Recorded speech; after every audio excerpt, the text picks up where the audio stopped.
Hello, everyone. Welcome to our final episode in our series on key battles of World War I. We actually stopped talking about key battles a few episodes ago when the war came to an end. But because World War I has had over a century's worth of influence on our world, we thought it really paid to look into the peace processes, what happened to all these different people, and then the far-reaching legacies of World War I. And that's what we're doing in this episode. We're jumping up into our hot air balloon and we're looking over the terrain and the big picture issues, because World War I has huge influence. And even if you don't know very much about the war itself, you're living in a post-World War I world. I mean, you could argue that World War II and the Cold War really made the 20th and 21st centuries, but it all started with this war. So that's what we're going to look at, and let's just jump right in and look at the economic and geographic legacy, because that is massive. So, James, what happens there? All right, well, prior to the war, Europe had been, as a whole, if you consider all the countries together, it had been central to the world economy. It was certainly the most powerful region of the world, not just economically, but also militarily and in other ways. But that goes away. Europe lost its economic centrality, it lost markets, and it took on great amounts of debt. France and Britain in particular had been creditor nations before the war, but after the war, they're most definitely debtor nations. They're in great debt, and especially to America. London loses its primacy in the world economy. New York replaces London as the financial capital of the world. And you could go even further and say that America, well, I'm going to talk about this later, so I'll wait. But so anyway, Europe kind of gets knocked down a notch or two. And as a further consequence of the war, European investments in non-European countries diminished, which curtailed the ability of European countries to influence economic and political development elsewhere. So it's not like Europe is just powerless after this. Europe is still very powerful, but not anywhere near to the extent that it was prior to the war. And in addition to economics, there was a big geographic legacy. Physically speaking, the European landscape was scarred by leftover trenches, shell craters, destroyed towns and villages, unexploded shells, and millions of pieces, if you will, of human and animal remains. Hundreds of thousands of bodies lay under the earth, many not buried in formal graves. And to this day, human remains continue to be found right down to the present. They tried over the years to exhume as many as they could. They created monuments and ossuaries, which we'll talk about more later, but they're still finding pieces of bone and other things, other fragments of, equipment. I know that shells are still being discovered to this day, unexploded shells. Scott and I talked about the millions and millions, tens of millions, if not hundreds of millions of individual shells were fired during this war. Some of it's still out there. And then I will go ahead and talk about America. America becomes a great power. It had been pretty powerful before World War I, but now it becomes, arguably at least, the most powerful country in the world, and certainly economically the most powerful. Now, what's interesting is America is going to kind of pull back from the world scene after the war. Wilsonian interventionism, if you will, if you want to use some fancy language, is going to be shelved, and the U.S. is going to be in the 20s and 30s, not completely isolationist, but certainly nowhere near as involved in European affairs as it was during the second half of the 1910s, I'm sorry. So yeah, that's it. So a lot of changes in terms of economics and even physical geography. You have anything to add, Scott? Yeah, and all of those different things are tied together: the economic issues, European debt, and American ascendancy. You can argue that World War II was caused, it wasn't just grudges and unfinished business, although that was a lot of it, but a lot of it had to do because of the economic instability in Europe after World War I. So, for example, one set of calculations of the total war expenditure for Britain, France, Russia, and the United States was $147 billion then, which would be about $2.5 trillion today. Whew. And the cost for the Central Powers was $1 trillion. That's a lot of money. So during the course of the war, the United States extended over $10 billion in war loans to their allies, or $162 billion. And a large part of that had to be spent on purchases made in the United States. So this is a huge boon to American industry and production. Over the course of the war, European nations are transformed, like James said, from creditor nations to debtor nations. And the total indebtedness of the Allied nations to the U.S. was something like $170 billion in today's money. So this is what shifts the world financial system from London and Europe to New York, and the beginning and the end of the pound sterling as the international monetary unit to the U.S. dollar. So this is what transforms America partially into the status of a great power. In 1918, it's the world's strongest industrial and military power. It had 2 million soldiers who were veterans and returned. And now people aren't doubting the ability of America to wage an international war. They don't think of America as fighting in the Philippines or Central America or China, fighting raids of Indians on their borders, but they can go toe-to-toe with the strongest armies in the world. So the American military, some people were interested in them as a curiosity, as being brave in the Civil War, the Battle of Shiloh and Gettysburg. But now they're seen as being able to wage a full-scale industrialized army at Belleau Wood, Meuse-Argonne, and other conflicts. Mm-hmm. All right, so that's that. Now, the other huge impact is the war dead. There were 3 million widows and 10 million orphans created, and nearly everyone in Europe lost a friend or relative. When we mentioned these tens of thousands or hundreds of thousands killed in a battle, the final end, this is what it totals up to. So for many Europeans, they felt their best and brightest young men had been taken. This led to the idea in the 1920s of the lost generation, that something was missing, that there was a piece that had been taken out and could never be restored. Just to run down the list of nations of civilian casualties, Great Britain lost 1.3 million, France 1.9 million, 5% of their population, Italy 1.2 million, Russia 2.5 million, US 117,000, Austria-Hungary 1.9 million, Germany 2.7 million, and Turkey 2.3 million. 13% of their population. So yeah, that's huge. That's a much bigger percentage than the other nations.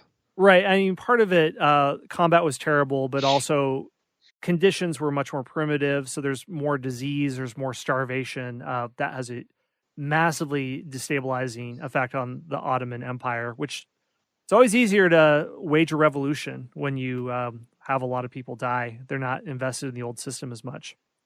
So about 10 million soldiers in total die in combat. Another 10 million civilians die. This is a difference from previous wars where you have massive civilian casualties.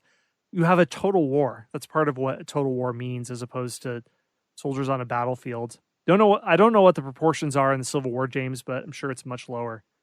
You know, off the top of your head. Oh yeah, not even close. In the Civil War, you had somewhere between 625 and 750,000 soldiers killed, either of disease or in combat. But I guarantee there were not that many killed by civilians killed. In other words, here in World War I, we see 10 million and 10 million, pretty much a 1-to-1 ratio, give or take, of combat or soldier to civilian casualties. But the Civil War, it had some civilian casualties, certainly, but nothing anywhere near the number of soldiers that died. Right. The scorched earth policies. We talked in the beginning of Russia burning its fields so that Germans can't have access to any crops. That leads to hundreds of thousands of war refugees. That leads to deaths as well. And so that's part of why there was such a traumatic psychological impact, not just amongst soldiers, not just amongst veterans, but everyone else who suffered from the war. So that's one impact there amongst what the war dead does to Europe and elsewhere. What about women's roles? Yeah, I don't have too much on this. I probably should have more, but we're trying to keep this episode short. Yeah, the listeners going, yeah, right. I'm sure it's going to be real short, just like your other ones. But yeah, perhaps more than any other event, at least up to this point, World War I radically changed women's roles and just kind of how women were viewed in societies. Obviously, before World War I, most European societies, and America were pretty much patriarchal. They weren't anything like, say, I don't know, the Middle Ages or maybe the way it was in the Ottoman Empire, for example. But certainly women were not allowed equal opportunity. They couldn't vote. They couldn't run for office. I mean, I guess they could technically, but they didn't have a chance. Their opportunities were very limited. But that begins to change in World War I. Women proved themselves capable of doing much of what men could do. I'll just give you one example. Everybody knows about Rosie the Riveter in World War II, how millions of American women went into the factories during World War II to replace a lot of the men who had gone to fight. But that also happened to a lesser extent in World War I. There were quite a few women that entered the workforce, worked in factories, created shells, made shells and ammunition and other things. But after World War I, they basically get booted out when the men come back from the front. At least some of them come back. So we don't see necessarily permanent, long-lasting structural changes, but we do see a change in attitude. And of course, women famously gained the right to vote with the passage of the 20th Amendment. The 19th Amendment in the year 1920. It's kind of confusing. 19th Amendment, but it's 1920. They also gained the right to vote in Britain as well as other places, if I remember correctly. So yeah, women begin to start to see a light at the end of the tunnel, I guess. And that's going to obviously not come into full fruition until much later, but it's a start. Mm-hmm. That's all I have. Do you have anything to add to that? Nothing there. I'll jump on to the next point, the role of government. This one will also be very short, and I'll have more to say on changes to nations. One change is that government's role and power expanded and stayed big. People expected government to play a greater role in their lives. And in a sense, that was part of the bargain, where when a nation became completely mobilized, when everyone had to pitch into the war effort, when there were forcible rations on civilians to give in to the war effort, and also when civilians are suffering in equal numbers to soldiers, then at the end of the war, it's sort of like people are coming to cash the check that was written out to them, where, well, you have this total expectation on my life. I'm going to turn around while you need to provide for services, and I need to extract this from them. So the understanding of people's relations to their government, where if we're going to use the case of the United States, because I think most of our listeners will understand it better, the role of government is much more limited in the 18th and much of the 19th centuries, that the government protects your rights, but it doesn't necessarily offer that much to you. It operates in the negative sense of what the government won't do. It won't restrict your life, liberty, and property, but it's not going to provide for your basic sustenance. If you're undergoing starvation, there's nothing like food stamps or whatever. You would look to private charity through church organizations and other things too, and the beneficence of someone wealthy. That bargain starts to change in the 20th century, and it's going to continue to change throughout the century. Politics also becomes to an extent militarized. Much of the terminology we use in politics today comes from the military. We have a political campaign, a battleground state, many other things too. So the language of politics is suffused with a lot of the terminology of war. Don't have much else to say for that, unless you have anything to add to that, James. You want to talk about changes to nations? Yes, let's do that. This is something I've studied all my life. I find this the most interesting, perhaps, of all the post-war occurrences. Right. So the map of Europe is dramatically changed. If you look at a map of Europe in 1914 and a map of Europe in, say, 1919, it's very different, especially in the middle and the east. 4 empires were gone: Austria-Hungary, Russia, Germany, and the Ottoman Empire. Of course, Germany, all these continue in another form. It's not like they're completely eliminated, but they're not these massive empires that they used to be. All of them but Germany were greatly reduced in size, and even Germany was reduced somewhat. Many new, smaller nations were created from the empire's former territories, and Germany became a democratic republic, for a while at least. And you had the creation of many smaller nation states. We've touched on this before, but I think it bears repeating, because a lot of these states had, I don't know, maybe they had a medieval kingdom, or maybe they had existed in one form or fashion in the past. Some of them were really brand new. For example, you now had Czechoslovakia. You had Poland, which, of course, Poland was not a new thing, but it had been partitioned and ruled by other nations for a long time. You had the new nation of Hungary, which was completely independent of Austria. You had what becomes known as Yugoslavia, the nation history I've studied quite a bit. Originally the kingdom of the Serbs, Croats, and Slovenes. What else? You had Estonia, Latvia, Lithuania, the Baltic republics become independent. That's going to be very temporary. There's going to be a lot of temporary nations that the Soviet Union is going to gobble back up later. But yeah, many new countries on the map. And let's talk a little bit more about Germany. Germany, contrary to what you may think, this is going to seem counterintuitive, but Germany actually emerges more powerful in Europe than before the war. And some of y'all are saying, what? How, didn't you tell us recently that part of the country's demilitarized? They had to give up territory to Poland and to France. And what about that? How can you say it's more powerful? Well, I'm glad you asked. I will answer that question. Thank you.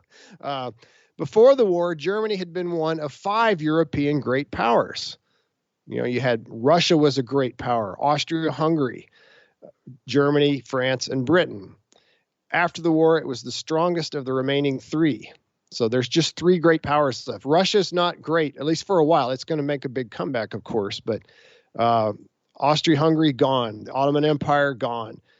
Italy, it's always kind of been kind of a second-class power. No offense to any Italians that are listening, but it is what it is. Come on. Yeah. Yeah. I love great place, beautiful country, love the food, great wine, love the language, but it's just not on the par of Britain and France and Germany. So now after World War I, you just have 3 European great powers, at least for a while. You have obviously the UK or Great Britain, you have France, and you have Germany. But of course, Germany's not stable. It's built, it's a house of cards. It's built on a very cracked foundation.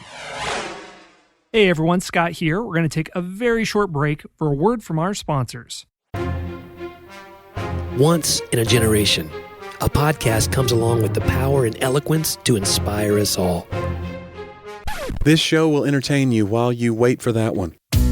Join 2 best friends, author and former history teacher John Driver and comedian Johnny W. for hilarious and authentic conversations about life, history, culture, faith, and everything in between. You can listen to Talk About That wherever you find your podcasts or at lifeaudio.com.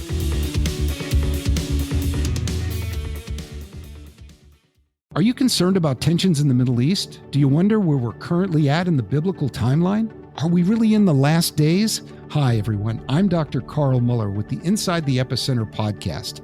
Every week, my co-host, best-selling author Joel Rosenberg and I answer those questions and more. You'll hear inside knowledge of our meetings with leaders at the highest levels of government in the U.S., Israel, and the Middle East, equipping you to filter the news with biblically sound insights. Find Inside the Epicenter on your favorite podcast app or go to joshuafund.com to listen and subscribe. Hello, this is Dr. Doug Groothuis, host of Truth Tribe, where we seek the truth through reason and evidence about what matters most. And we are not tribal, since truth is for everyone. Please join me at the Truth Tribe as I discuss the reasons for Christian faith, the Christian worldview, and moral issues such as abortion and gender ideology. To listen now, go to lifeaudio.com or search Truth Tribe on your favorite podcast app. Now, moving on to another group of people, the Australians, the New Zealanders, and the Canadians, they really begin to develop a national identity. Their shared experiences in fighting in World War I, some people will say that this is the birth of true Australian nationhood or Canadian nationhood or New Zealand nationhood. You also have the creation of the modern Middle East. Scott and I have talked about this a couple times now, but countries which used to be part of the Ottoman Empire are now independent kingdoms. You have, for example, the birth of the kingdom at the time, the kingdom of Iraq. You have the kingdom of Jordan. It was originally called Transjordan. You have Palestine, which is ruled by Britain for a while at least. You have Saudi Arabia. Egypt becomes mostly independent at this time. So It had been kind of autonomous before. So yeah, and of course that's created a lot of problems down to the present day. Not to mention, I should say that the birth of the modern state of Israel occurs. Okay, it's technically not born during World War I, but the idea that you would have a Jewish national homeland is first propagated officially by the British government in 1917 in the Balfour Declaration. So we see the seeds of the modern state of Israel, and of course, in saying that, we also have to talk about the seeds of a major conflict between Israel and the Palestinians, which continues right down to the present. All right, another thing regarding nations is that many nations resented the loss of territory or even their failure to gain desired territory. For example, the Italians were very disappointed. At one point, the Italians were promised part of the Ottoman Empire. They were promised part of the Dalmatian coast. Well, they didn't get it. And so this leads to the concept of irredentism, which is the idea that your country is not fully complete yet. There are other territories with other people that speak your language and share your culture, but they're not in your country, and therefore you need to go get them. You know, despite the best efforts of or maybe some would say the most cynical efforts of the people that made the decisions at the Treaty of Versailles, you end up with things like a large German community in Czechoslovakia and in Poland. You have Italians in Austria. You have Austrians in Italy. You have Serbs that are not in Serbia. Well, Serbia is not an independent country anymore. It's part of the kingdom that becomes Yugoslavia. But, you know, we talked about Hungarians in Romania. There's a lot of people that are in a country they don't want to be in. And so they want to change. They want to become part of the country they feel tied to. Turks in Greece, Greeks in Turkey. Right. Yeah, we could go on all day, Poles in Czechoslovakia. I mean, Poles in Russia. So, yeah, there's no end to it. It's such an imperfect solution to the problem. And then finally, I want to talk about the stab in the back theory, or the legend. Many Germans felt that they didn't really lose the war militarily. Rather, they were betrayed from within. And, some German leaders said, look, when we gave up, we were still in France. Like there was no massive invasion of Germany, and we weren't crushed militarily on the battlefield. We were stabbed in the back, and they started blaming different people, including politicians, and even sadly, more and more Germans began to blame the Jews, even though many Jews fought in the German army. Thousands of them did. Hindenburg was one of the big promoters of this idea, but of course the greatest promoter of all would be Adolf Hitler, and with tragic consequences. So that's all I have on the changes to the nations. Do you want to add anything, Scott? Well, you really did it well, and I'll only add a little bit. The way that we try to make a nation squeaky clean, that, a nation state is a history of one people with one language, with a common ethnic foundation going back to time immemorial. The work of historians in much of the 20th century was to try to create that narrative, to make what had been left over from these world wars into something that was digestible by the common man and understandable, and to scrape off all the nuances and complexities of history. Absolutely not the case, listeners. I don't get many chances to give personal anecdotes about my studies of the Ottoman Empire, but this one is useful. The Ottoman Empire was full of these different pockets of ethnic groups, kind of like what James talked about, where you have Italians in Austria, you have Germans in Poland. The Ottoman Empire, when it was an empire, it would have Armenians, Greeks, all sorts of different groups. And when I was doing my dissertation, I would look at historical sources, and some of these were newspapers at the time. There were newspapers that were in the Turkish language, but printed using the Armenian alphabet, because Armenians who didn't speak Armenian, they only spoke Turkish, would use this. There were Greeks that only spoke Turkish.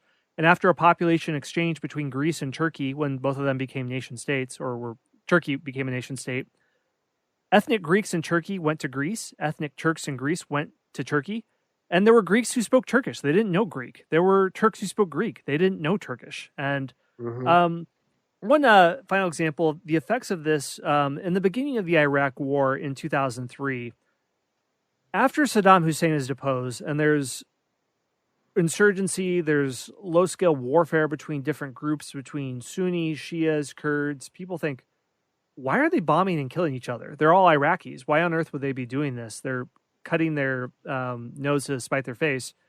Well, Iraq, the nation, after World War I, which James explained, it was formed by the merging of 3 different Ottoman provinces that had no connection to each other. One province was dominated by Shias, one province was dominated by Sunnis, one was dominated by Kurds, and one of these provinces was cut off from Kuwait. When these provinces became the nation-state of Iraq, Kuwait was another nation, but formally Kuwait and this Ottoman province were connected. So Saddam Hussein, when he tries to capture Kuwait, claims that there was a historical connection between this and Iraq. Iraq was a Hashemite. The king of this new Iraq was a Hashemite from the Arabian Peninsula. Yeah, he wasn't even from the region. Right, he was an outsider. Became part of Iraq. He had been thrown out of Syria, and so was the king of the neighboring Jordan. So there's a legend that when Winston Churchill was drawing the map of Jordan, he had had a few too many drinks after lunch, and he made a slip. So some of the strange squiggles of Jordan has to do with that. It's not true, listeners. That's a great story. It's a funny story, but maps aren't, and international boundaries aren't made by a drunk British politician just writing with his hand. It's fun to think about. Britain didn't have that much power, although not too far away from the truth. And that story has currency because Middle Easterners think Churchill just haphazardly threw things together without care of the consequences of what would happen later. But Lebanon, the nation, it split off from Greater Syria. Syria, before World War I, was a designation of a large area in Middle East, Bidat al-Shams. Lebanon was considered a home for Christians whose support would strengthen French influence. So a lot of chaos that wasn't resolved. And with the insurgency in Iraq, it shows that there were many people that didn't consider being an Iraqi as anything close to their first identity. Their first identity might be, well, I'm a Shia, I'm a Sunni, the way that a Christian would think, well, I'm a Protestant, I'm a Catholic, before they would think of their loyalty to a nation state. And you'd have to go back into the 17th, 18th centuries in Europe for that to make as much sense. But that has a lot of impact on the 21st century, understanding what happened at the end of World War I. So that's all I have to add to. Yeah, let me throw something else in too. First of all, I apologize. I forgot to mention Lebanon and the new countries. I tell you, I'm going to be in trouble if any of my parishioners listen to this podcast, because I have a lot of friends from Lebanon who go to my church. But I want to also mention the people of the Caucasus. You talked about the Kurds. Let me just give a quick mention of the Armenians and the Georgians and the Azeris. They proclaimed independence from the Ottoman Empire or from Russia. Some of them had been partly in one country and partly in the other, but they declared independence. But sadly, they eventually, like a lot of the peoples of Eastern Europe, are going to get gobbled up by the Soviets and suffer under Soviet domination for several decades until finally in the 1990s, you would have an independent Republic of Armenia and one of Georgia and one of Azerbaijan. Sadly for the Kurds, there was talk of creating, during the Paris peace settlements and all the negotiations, there was talk of creating an independent nation state for the Kurds, Kurdistan, but it never happened. So the Kurds to this day remain one of the largest people groups that do not have their own state. Yeah, they have their own language. If you go to southeastern Turkey, which I have, it's openly spoken on the streets. The word Kurdistan is a big, big, big no-no word in Turkey. Oh, yeah. You are looking at jail time if you're a Turk and you push the idea of an independent Kurdistan. But despite all those efforts, I mean, Kurdish identity is still very strong, as much as Turkey would like to think that's not the case, is the case. So there it is. Well, going to the next point, the mass psychological effects on Europe and elsewhere that World War I had was significant. For many Europeans, they felt disillusionment and anger about the war, questioning earlier notions of honor and duty and bravery. So the Americans who sign up for the Foreign Legion, the French who speak of Elan, the poets who dash off and think of war in this way are very disillusioned. James, in the previous episode, and I talked about Woodrow Wilson being this progressive Christian who thinks of the growth of Christendom walking hand in hand with progress, and that keeps going, and the world gets better and better and better until the end comes. That idea is gone. The feeling of disillusionment is reflected in art and literature that comes out afterwards. Examples: All Quiet on the Western Front and Goodbye to All That. Both come out in 1929. Seems to be a hardening of spirit and a desensitization to violence. And some thinkers went as far as to call the war a civil war of Western civilization. For example, as early as 1915, the losses of life from the war were traumatic because for the first time in modern history, death in combat reversed the normal succession of generations, and it wasn't on a limited scale. So this is why in this period, in the 1920s, they referred to their generation as the lost generation. To give you an idea, in Great Britain, up to 30% of men who were between the ages of 20 and 24 were killed during the war in 1914. Writer Vera Brittain, who lost her fiancé Roland and then her brother and several friends to the war, described her post-war life as threatened perpetually by death and happiness as a house without duration built upon the shifting sands of chance. So there's a disillusionment and a moroseness in the 1920s that wasn't there before the war, a real change of outlook. Okay, so how about ideological changes? What happens then? All right, well, not too much here. Just want to briefly touch on how the U.S. and the USSR emerge from the war as proto-superpowers. We talked about how Europe has kind of been taken down a notch, and I don't want to overstate the case for the USSR.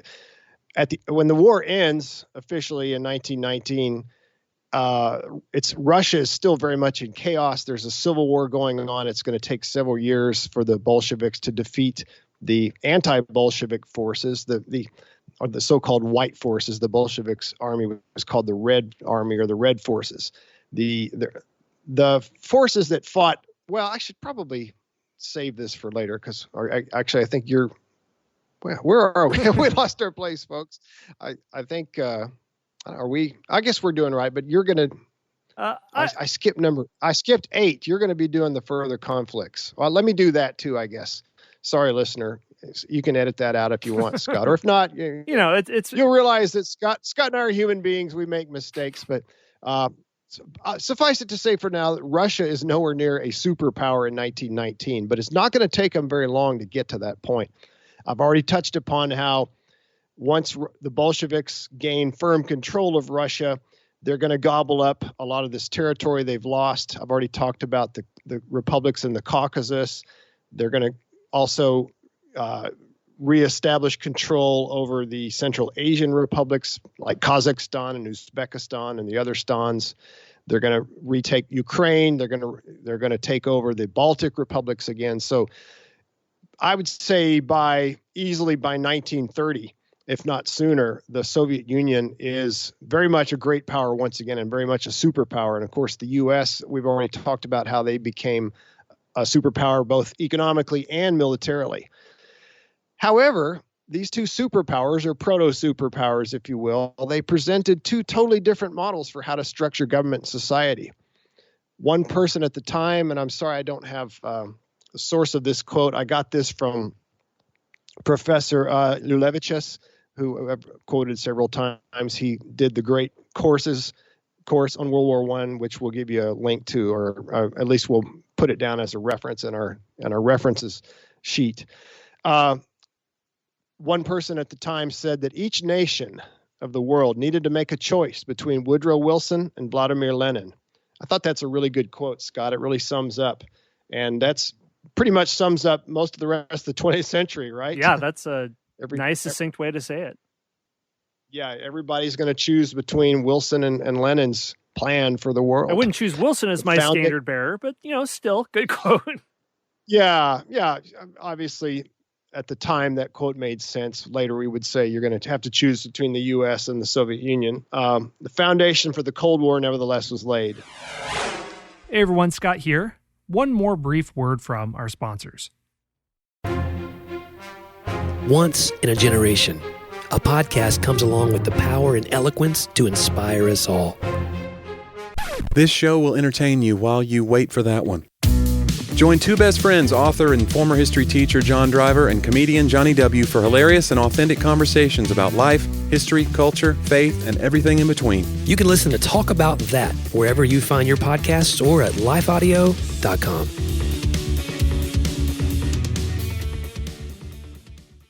Are you concerned about tensions in the Middle East? Do you wonder where we're currently at in the biblical timeline? Are we really in the last days? Hi, everyone. I'm Dr. Carl Muller with the Inside the Epicenter podcast. Every week, my co-host, best-selling author Joel Rosenberg and I answer those questions and more. You'll hear inside knowledge of our meetings with leaders at the highest levels of government in the U.S., Israel, and the Middle East, equipping you to filter the news with biblically sound insights. Find Inside the Epicenter on your favorite podcast app or go to joshuafund.com to listen and subscribe. Hello, this is Dr. Doug Groothuis, host of Truth Tribe, where we seek the truth through reason and evidence about what matters most. And we are not tribal, since truth is for everyone. Please join me at the Truth Tribe as I discuss the reasons for Christian faith, the Christian worldview, and moral issues such as abortion and gender ideology. To listen now, go to lifeaudio.com or search Truth Tribe on your favorite podcast app. Total industrial war became the new norm for war. You won't have very many wars in the future where, the army is off doing its business and there's almost no effect on the home front. I mean, that is going to be true to some extent for Americans and maybe some others, but total industrial war becomes the standard. It becomes the default way war is going to be done, which had not been the case before. And you also have the decline of aristocracy. There's no more, in Russia, for example, there are no more titles. There's no more princes and barons and kings and emperors and things like that. That goes away in many countries, including Germany, including Austria. A lot of people carry those titles. I was reading, Scott, that there's actually still a male descendant of Kaiser Wilhelm II who fancies himself like the king of Prussia or something like that. But that's cute.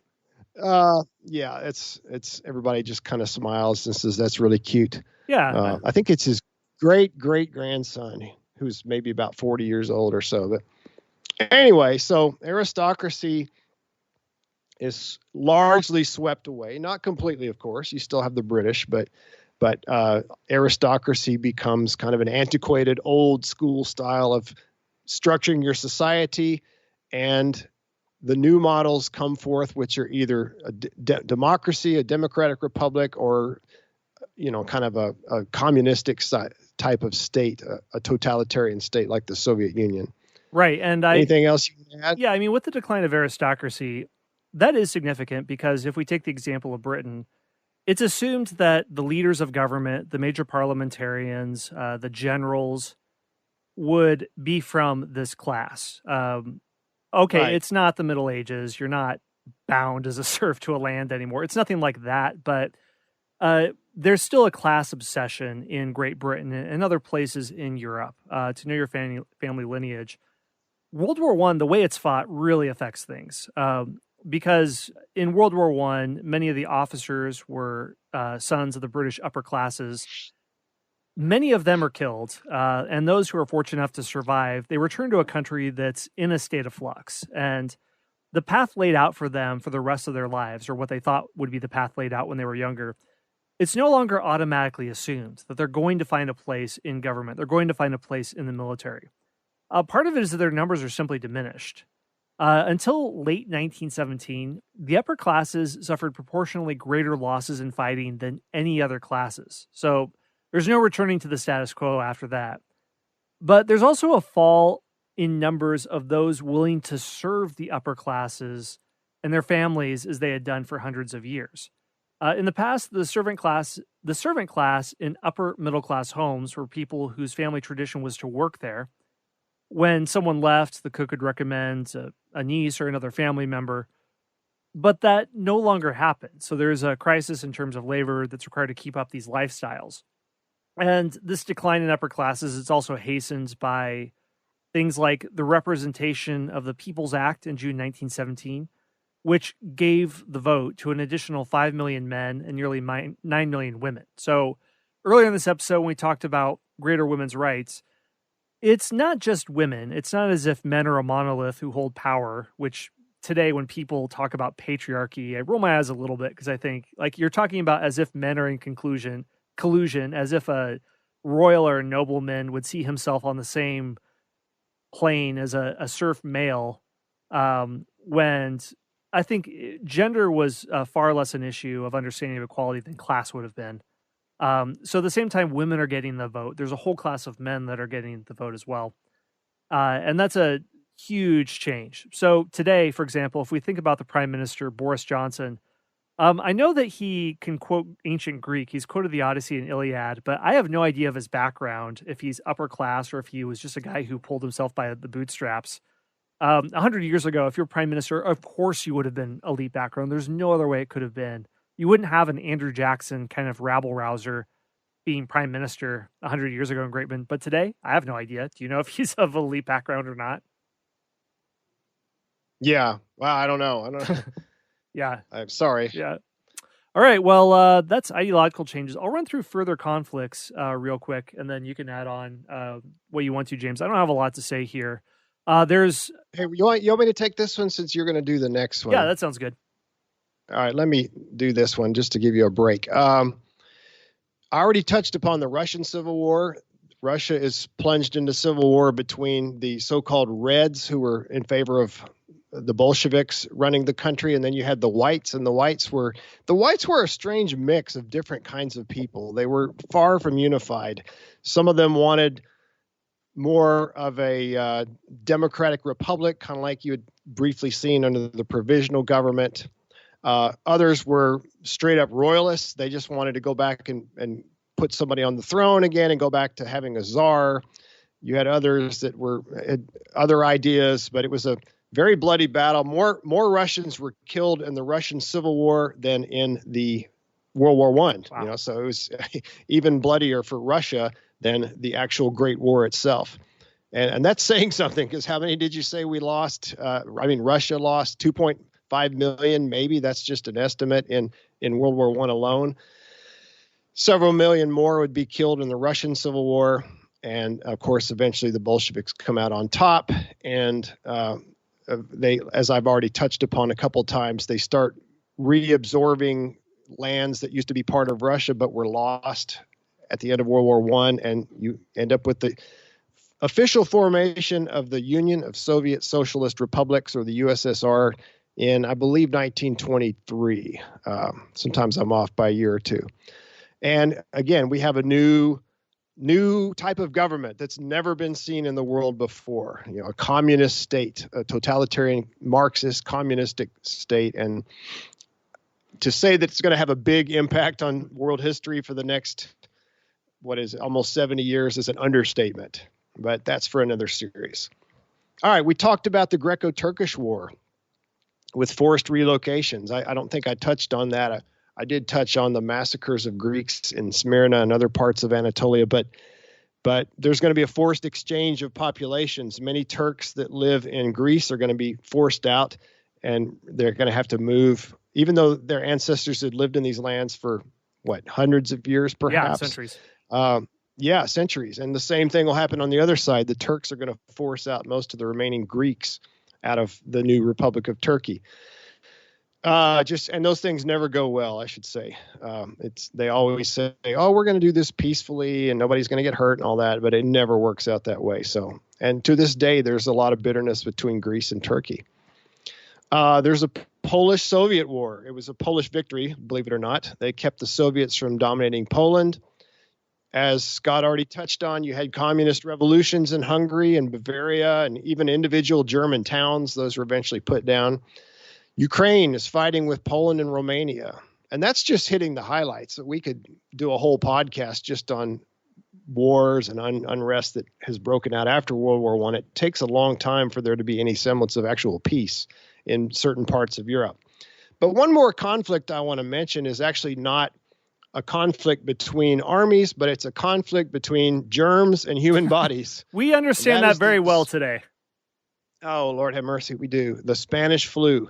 I think we've touched upon this a couple times, but just one more time, I'll mention the Spanish flu was a disease that possibly originated in Kansas. Scott, I was reading that maybe it first appeared among some American soldiers in Kansas who then took it from their army base to Europe, and then it spread. And more people are killed in the Spanish flu worldwide, the Spanish flu epidemic, than in World War One. So World War One, we saw that there were 10 million soldiers killed, and how many civilians? About 10 million as well. The Spanish flu had more than that, had at least 20 million. I put 20 million in the notes, but I've read that it may have been as many as 100 million. It's just impossible to tell. But Spanish flu, just incredible. And there's a lot of parallels to the COVID-19 thing. I've read things about people being forced to wear masks and other people refusing to wear masks and, shutting down church meetings and theaters and things like that. But the Spanish flu, I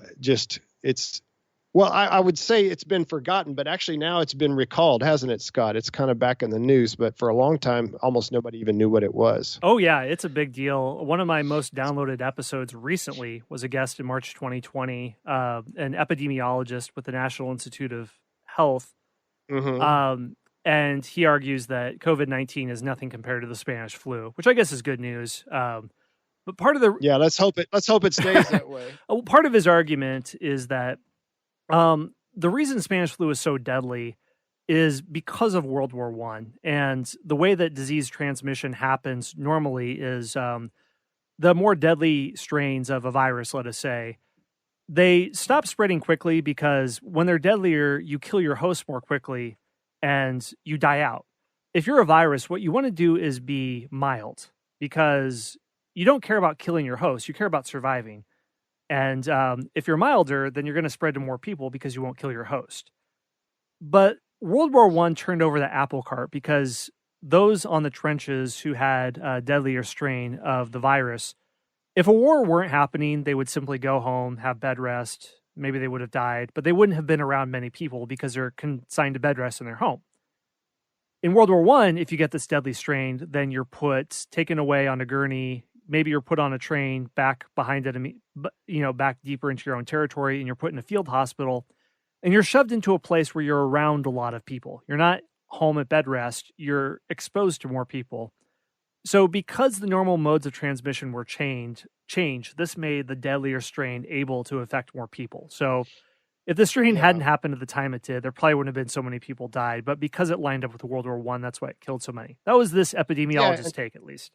I remember I actually listened to that. That was really good. And I would add too, if you think about what was going on in Europe, so many people were malnourished or undernourished. People were exhausted. The soldiers obviously didn't get very much sleep. And I think that probably lowered their resistance. Right. I'm sure it did. All right. Well, we're at our final point, and really the final point in the series. And I posted this question of, was World War I worth it? Now, when James and I, if you've heard our other military series, when we got to the end of the American Revolution, I think both of us were basically saying, absolutely, and bald eagles were landing on our shoulders, and we were waving our flags, and we were shouting, USA, USA. So we were saying, absolutely, it was great. And the Civil War, was it worth it? Yes. And slavery, that's great. Well, that's what most people think anyway. There is a vocal minority who disagree with us on that, but we're sorry. Yeah. We don't agree with you. Yeah, there are those people, and we're not going to rehash all that. World War I, though. I've brought this in a few times in the series where there are those who argue that it wasn't. And to just very, very, very briefly recap that because of the punitive measures put on Germany, it led to World War II, which led to genocide, horrible war. Europe before World War I was delightful, the Belle Epoque, the beautiful period, they call it, of great literature, optimism. Maybe that could have gone on. Now, here's my take on whether World War I was worth it. I'm going to shrug my shoulders a bit and go, yes. So I'm not saying that with a lot of confidence. I'm going to state my opinion now, and then James, you can state yours. Feel free to disagree with me completely. I'll say, yeah. Now, first of all, it wasn't an idyllic period at all.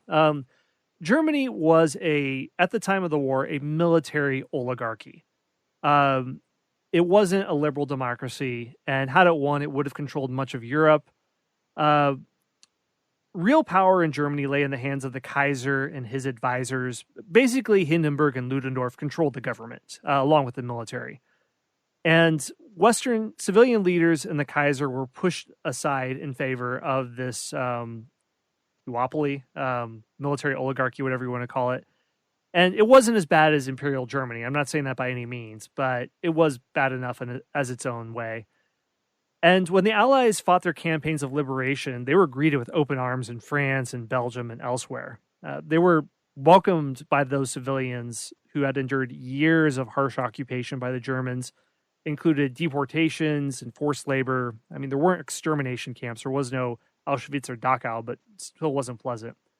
So what German victory would have mean was maybe France vassalage, Belgium colonization, less liberal democracy. And what James mentioned is we can get a sense of this based on the punitive terms that Germans imposed on the Bolsheviks with the Treaty of Brest-Litovsk in March 1918. And this left Britain little doubt as to what would happen to France and other nations if they lost. So this was an important factor in stiffening British resolve in the face of the German spring offensive that had launched in France a few weeks earlier. They feared that German victory would turn back the clock, and what had been imposed on Germany with the Treaty of Versailles would be posed on the Allies in turn. So it was worth fighting this war for the way that Germany moved through the rest of Europe. It was the Second Reich was not the Third Reich, but still not a 21st century liberal democracy with total freedom of speech and civic participation and everything else. But for all the things that we mentioned with World War I, with the havoc it caused, with the half-baked peace that it brought on, that's why I'm shrugging my shoulders and saying, yes, it was worth it. So that's my take on World War I. What do you say, James? I agree with you. It's really hard to come up with a definitive answer. I mean, you think no World War I probably means no World War II, which probably means no Cold War, but it's just hard to say that for sure. I mean, Russia was coming apart at the seams anyway, and I think the war just facilitated it. Would the Bolsheviks have come to power if there'd been no World War I? I kind of doubt it, but so I don't know. I may be getting off on a rabbit trail here, but I don't think the answer is as easy as it was with, say, the Revolutionary War and the Civil War. I mean, you think of all those lives lost, how just the physical landscape, how it was so thoroughly damaged. What would have happened if these 10 million people had not been killed? But I don't know. On the other hand, like you said, defeating the German Empire, bringing to end the Austrian Empire, those are probably good things. I don't know. Some would disagree with me on that, but I think the Austrian Empire would have eventually come unwound anyway. I think there was just too much centripetal force, politically speaking, going on. As for the Ottoman Empire, yeah, it would have collapsed. Absolutely. It would have collapsed. I mean, I think so. I don't know that the war was necessary to bring about the collapse of these empires. I think all of the empires that bit the dust, except for Germany, would have done so anyway. It would have taken a little bit longer, but gee, it's a tough call. I'm going to punt, Scott. I'm going to agree with you and say, in some ways, yes, and in some ways, no. Yeah, this isn't World War II, where you're going to have to look hard to find someone who thinks that it isn't good that Hitler was defeated. That is very cut and dry. And yeah, and Tojo, right. Mussolini, right. Those are bad guys, but this one's a lot more ambiguous. But no one really holds hate in their heart for Hindenburg or Ludendorff. That's not really angry at them in the same way. Harder to say. Yeah, that darn, that doggone Emperor Charles or Karl the First, curse Franz Joseph. And you don't see a lot of that. It's just not as clear cut of a case of good versus evil as World War II is. All right. Well, so we're going to go out not with a bang, but with a whimper here. Sorry if you're disappointed, folks.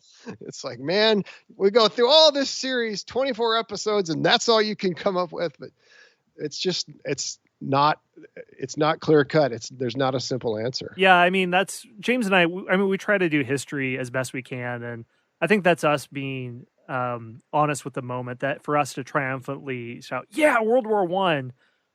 No, what would we be celebrating? Not really passionate one way or another, whether it was good or not.